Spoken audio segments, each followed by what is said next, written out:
Afternoon. Try one more time. Good afternoon. It is a pleasure to be here with you. I want to echo the sentiments of appreciation to Jackson State University. I think that it's appropriate that we're here not only because what Jackson State represents to our city and the importance it has, but also our expectation in building a resilient playbook. I believe we have to take advantage of this marketplace of ideas, use the talented student population as we investigate things like, just as a shout out to Jackson State that's already doing investigatory work with the Mississippi Department of Transportation, looking at soil composition of our Yazoo red clay and how that interfaces with our distribution lines. And so we certainly anticipate taking advantage of that talent and making our city into a classroom of sorts. So thank you to President Hudson and Jackson State University. I'd also like to thank Administrator Regan for your presence, not only today, but your consistency and focus on the city of Jackson, understanding that this is a community that matters, but also understanding that Jackson represents the tip of the iceberg. There are so many vulnerable communities that resemble Jackson, not only in terms of our economic instabilities, but also in terms of our demographics, our cultural demographics. And so I thank you for being present, and I thank you for representing a new era for the EPA and a direction that is obviously necessary, that it's regulatory focused, but also as a source of assistance and a source of relief to communities in need. So I thank you for that. I think it's important that we hear from community, that we don't design and defend, meaning that we design solutions and defend its merit. I think it's important that community be involved throughout the process, and so we're grateful to hear from you today. The city of Jackson has benefited from, in fact, I'll start giving my update by saying that the Clarion Ledger asked me, I think earlier this week, Melissa, what am I thankful for? And so, of course, I'm obviously thankful for my beautiful wife and children that lift me up each day. But most especially this year, I'm thankful for all of our neighbors around the country who have stepped in to support the city of Jackson.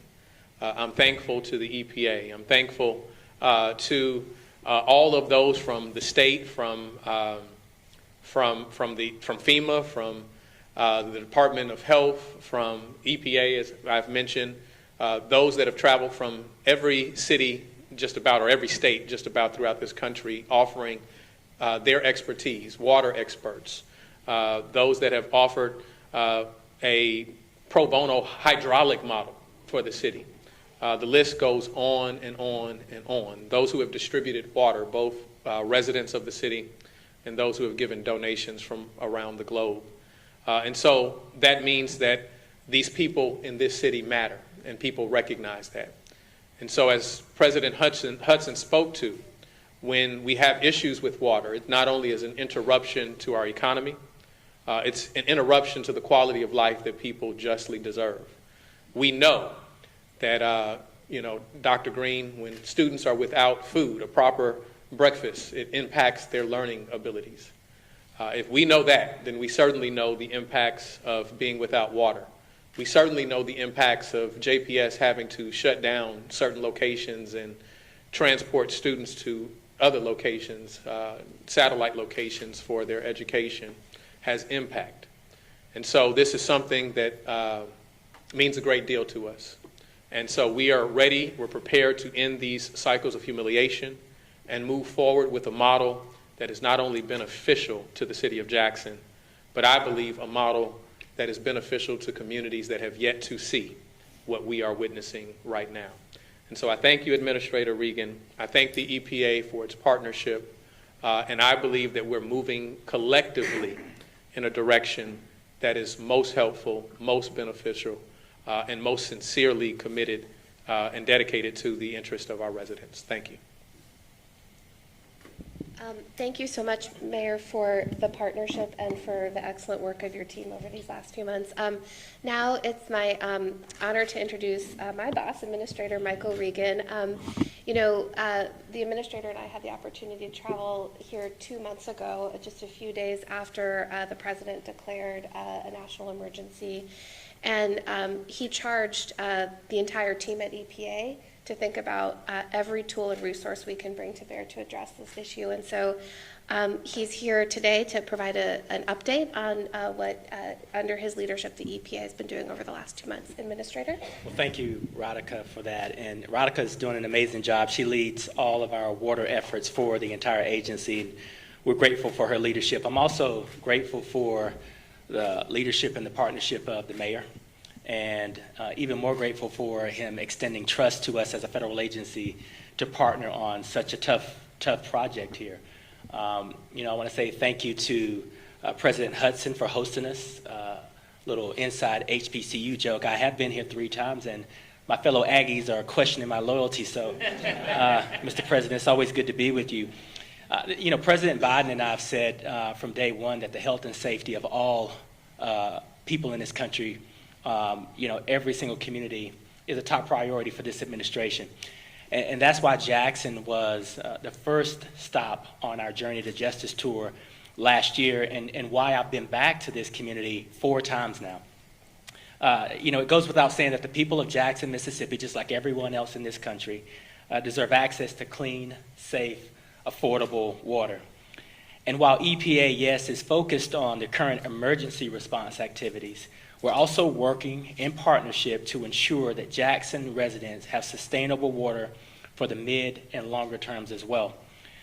We continue to work closely with the mayor and the city of Jackson, the state of Mississippi, and FEMA as part of the emergency drinking water response efforts. We've also had staff in Jackson at the Unified Command Center since day one, when the federal emergency was declared by President Biden, and have been coordinating directly with the Mississippi Department of Health, Emergency Management Agency, FEMA, and the city of Jackson from day one.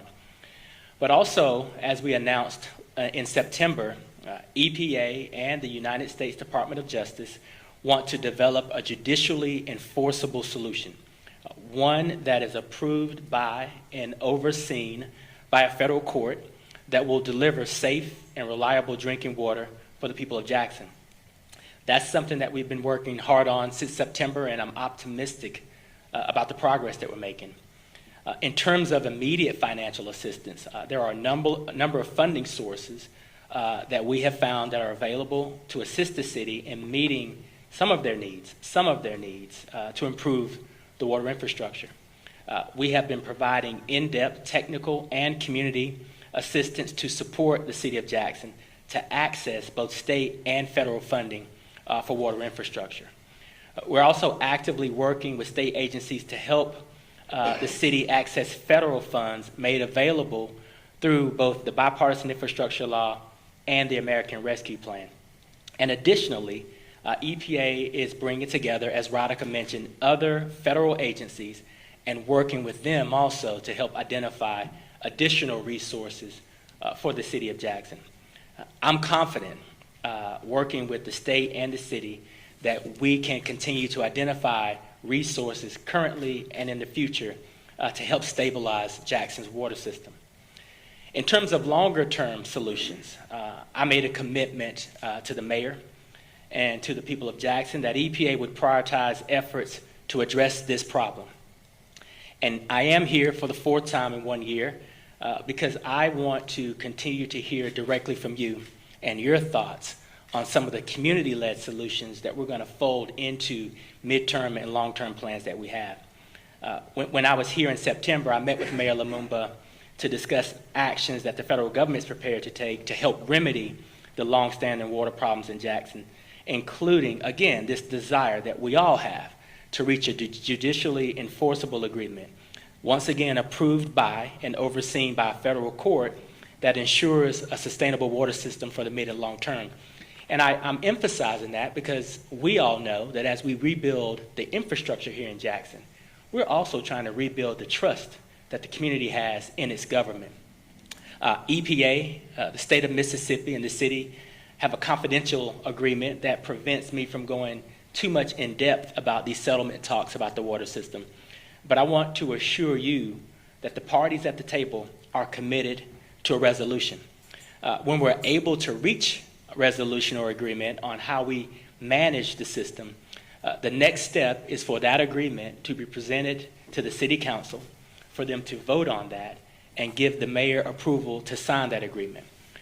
Once that agreement is signed by the mayor, the Justice Department would then file a case in federal court in Jackson and ask that that court approve the proposed path forward. I would then, at that point, return to Jackson again, sit down beside the mayor, hopefully representatives from the state, and we will have a discussion about longer-term solutions that would, at that point, include an opportunity for more public engagement. So, again, we are here in good faith, partnering with the city and the state and the Department of Justice, because we recognize that the people in Jackson, just like every single person in this country, deserve access to clean, safe, affordable drinking water, and we're going to keep coming back until we solve this problem. Again, thank you all for being here. It's so important that we hear directly from you all and get your input, because your voices are being heard. Thank you.